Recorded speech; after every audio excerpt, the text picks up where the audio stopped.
Salut les gens, on se retrouve pour une petite vidéo test de matériel aujourd'hui. Test de matériel et en même temps pas tout à fait. Je m'explique, j'ai été contacté il y a quelques temps de ça par Mélanie de chez Gearbest, qui est un site web dans la lignée de certains FT. Et qui me proposait donc de me faire essayer du matériel si je le désirais, bien entendu, à condition bien entendu de vous le présenter et de le présenter sur le réseau, etc. J'ai dit pourquoi pas. Qu'est-ce que tu me proposes? Donc elle m'a envoyé une liste de plein de matos avec des trucs nouveaux, des trucs anciens, et moi j'ai choisi quelque chose qui est plutôt ancien. Pour plusieurs raisons. Première raison, parce que c'est quelque chose que je connais. Deuxième raison, parce que c'est quelque chose que j'aime.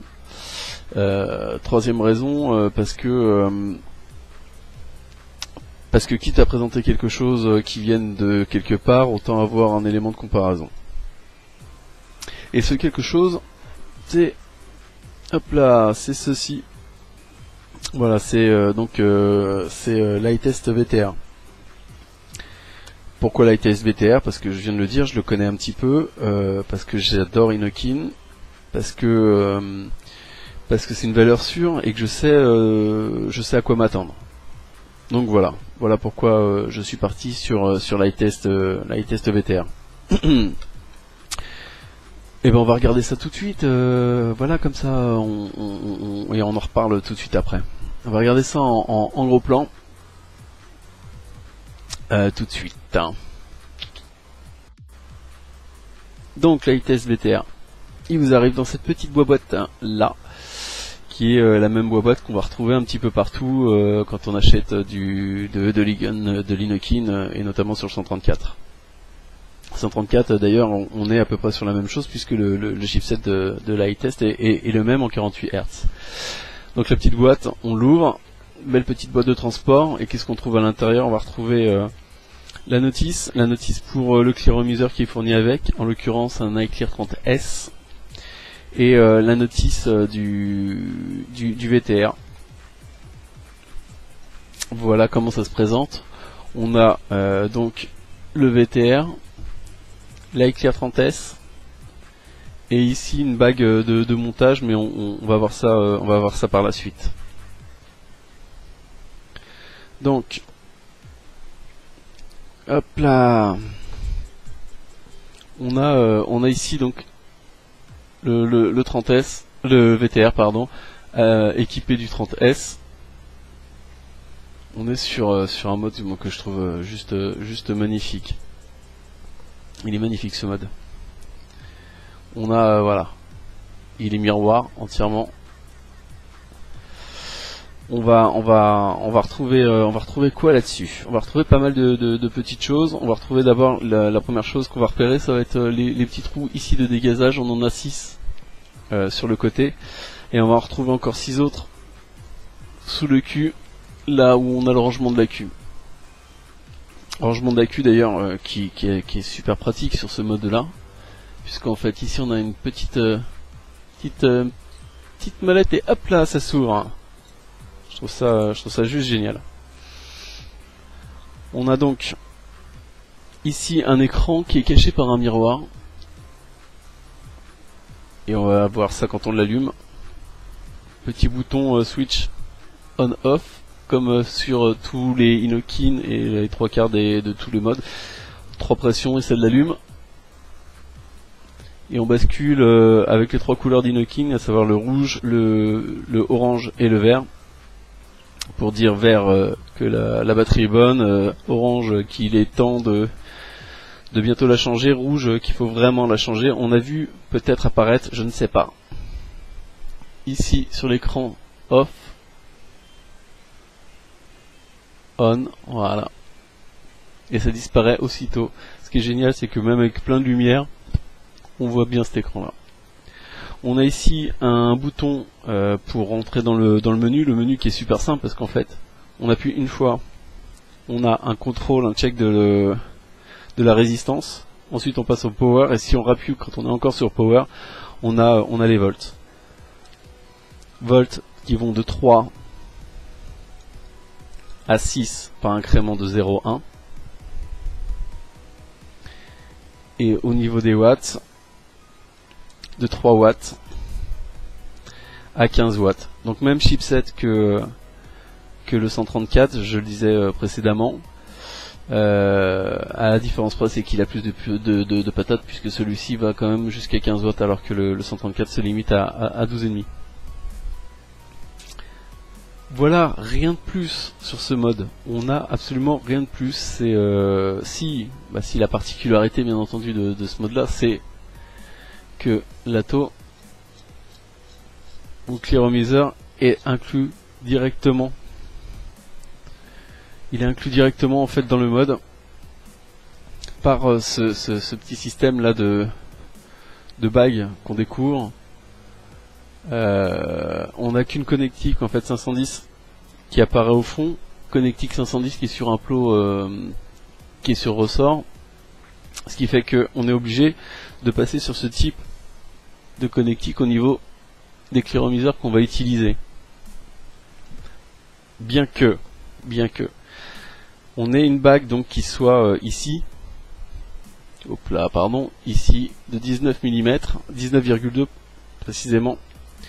Et c'est pourquoi Inokin nous fournit en fait cet adaptateur là, qui est en fait un adaptateur Ego 510. Ego 510 parce qu'ici on a une petite bague qu'on peut ouvrir, voilà, qu'on peut enlever et qui laisse apparaître un filetage Ego et la connectique 510. Connectique 510 qui est également sur plot à ressort ici. Sur la bague, on va avoir deux trous d'évente également. Donc cette bague qu'on va venir positionner à la place de notre clearomiseur, et qui va nous permettre de mettre un clearomiseur ou un ATO soit plus important. Alors pour exemple, on pourrait prendre, je sais pas, on va prendre voilà celui-ci, l'Aqua. On pourrait prendre l'Aqua qui fait 20 mm.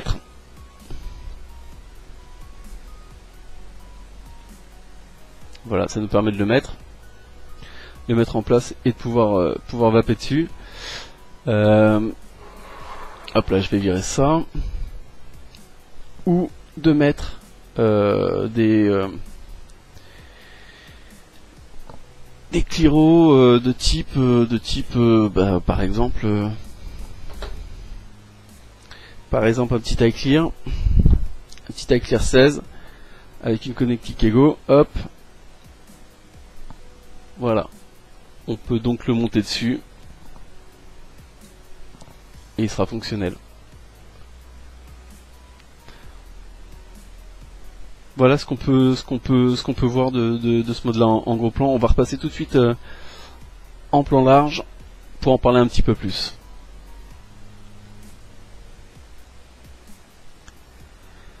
Donc voilà, on est revenu en plan large. Je le disais, on a cette solution là. Ça c'est la solution qui est donnée par Inokin, à savoir passer par cet adaptateur qui est quand même relativement immense, puisqu'il dépasse même le mode en fait.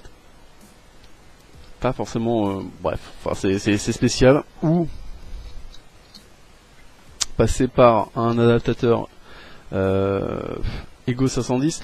Alors ça sera valable que simplement sur des clearomiseurs qui sont plus petits que 19 mm, puisque 19,2 quoi. Donc on a la possibilité aussi de passer là-dessus. On met un petit adaptateur. Je l'ai pas montré le petit adaptateur. Je vais le montrer si j'arrive à le dévisser. Oui. Voilà. Un petit adaptateur Ego 510. On met ça, hop, directement sur le Cliro, et on va venir le monter dans notre VTR. C'est reconnu. Bon, 15 watts, ça va faire beaucoup.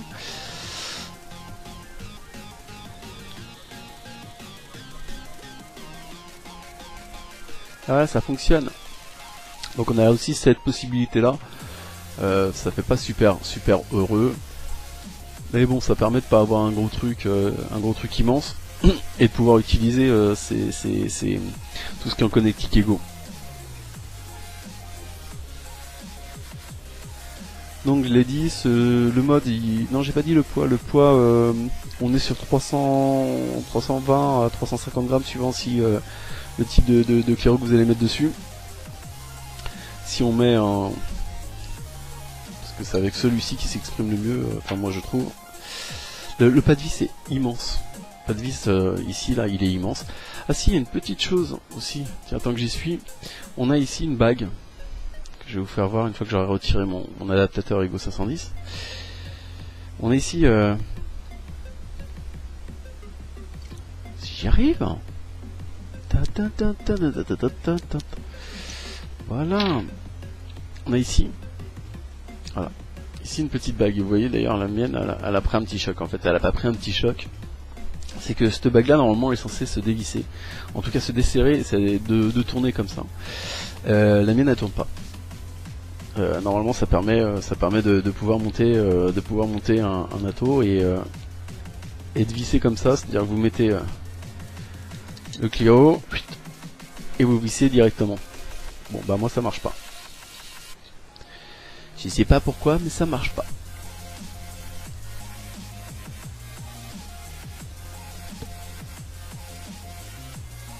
J'adore la couleur.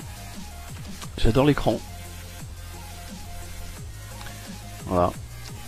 Je trouve que ce mode est vraiment génial. On a le switch qui se trouve ici. Il aurait peut-être été préférable plutôt de l'avoir directement là. Mais bon, on s'y fait. Ce qui est aussi dommage, c'est quand on le tient comme ça, on est... Bon là, on n'est pas sur un Clio avec un event. Mais si on utilise, je sais pas, moi l'aérotank ou quelque chose comme ça, on va avoir tendance à avoir directement en fait la partie ici là de la main qui va venir directement sur les events. Ça c'est dommage. On peut le tenir autrement, cela dit. On n'est pas obligé de le tenir comme ça, on peut le tenir comme ça.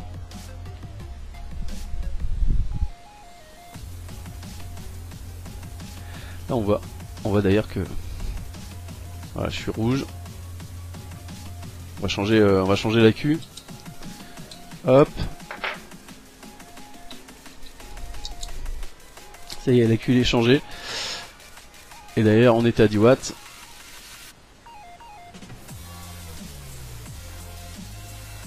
Et je l'ai éteint. Ben oui, voilà. On. C'est bon. On était à 10 watts, on a une résistance donc de 2,1, 10 watts, toujours 10 watts, puisqu'il garde en mémoire en fait les fonctions, les réglages que l'on avait pris. Pareil, de même, on était à combien en volts? On était à 4,9 puisque je l'avais poussé au maximum, voilà, 4,9, on est encore à 4,9. Hein, je l'avais poussé au maximum, c'était 6. Parfait. Il est juste parfait. Moi j'adore ce truc là. Il est juste énorme.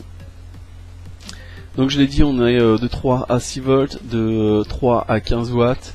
On a une protection contre les courts-circuits, on a une protection contre les inversions de polarité de la queue. On a un ohmmètre, on a l'avertisseur pour la charge qui se trouve ici. Ce qui est dommage, c'est qu'on puisse pas l'avoir là. Mais bon. Et on a un cut-off aussi à 10 secondes. Le fait de rester appuyé pendant 10 secondes, au-delà, boum, il se coupe automatiquement.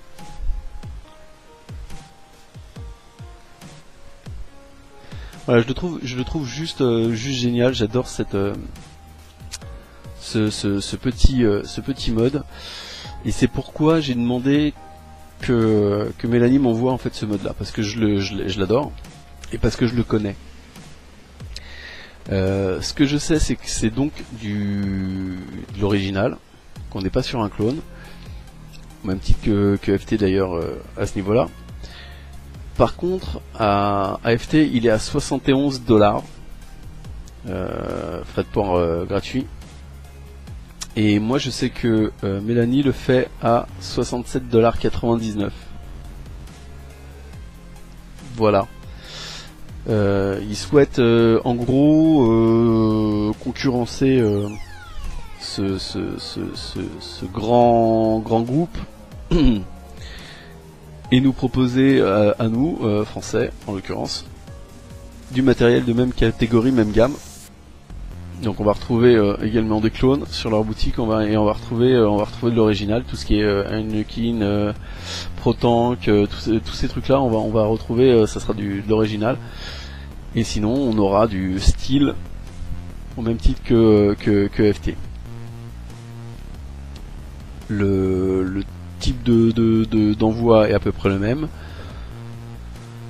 Étant donné les problèmes qu'on a ou qu'on peut rencontrer sur FT, voilà, j'ai décidé de voir ce que donnait un petit peu cette boutique en fait, et ça me semble intéressant, et ça me semble intéressant de vous en parler. Il est évident que si j'ai été contacté, c'était pour vous en parler.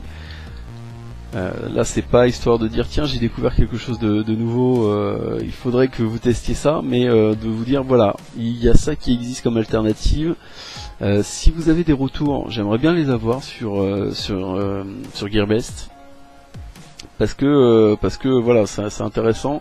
Moi je veux bien qu'on me contacte et qu'on m'offre du matériel pour vous présenter. Maintenant si la boutique est pas sérieuse, c'est intéressant que je sois au courant aussi.